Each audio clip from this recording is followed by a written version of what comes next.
লাকসামে শহীদ রাষ্ট্রপতি জিয়াউর রহমানের ৯০তম জন্মবার্ষিকী উপলক্ষে বিএনপির আলোচনা সভা ও দোয়া মাহফিল অনুষ্ঠিত।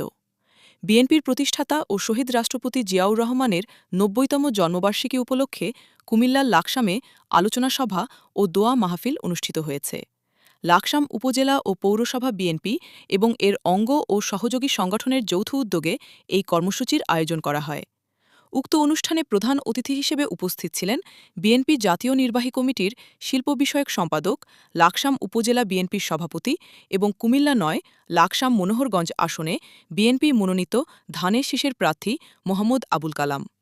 লাকসাম পৌরসভা বিএনপির সভাপতি আলহাজ মুজির আহমেদের সভাপতিত্বে অনুষ্ঠিত এই আলোচনা সভা ও দোয়া মাহফিলটি যৌথভাবে সঞ্চালনা করেন লাকসাম উপজেলা বিএনপির সাধারণ সম্পাদক আব্দুর রহমান বাদল ও লাকসাম পৌরসভা বিএনপির সাধারণ সম্পাদক গোলাম ফারুক।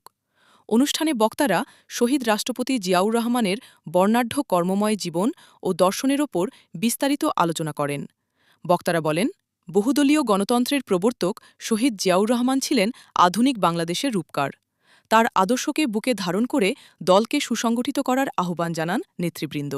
আলোচনা সভা শেষে শহীদ রাষ্ট্রপতি জিয়াউর রহমানের রুহের মাগফিরাত এবং দেশনায়ক তারেক রহমানের সুস্বাস্থ্য কামনা করে বিশেষ দোয়া ও মুনাজাত করা হয়।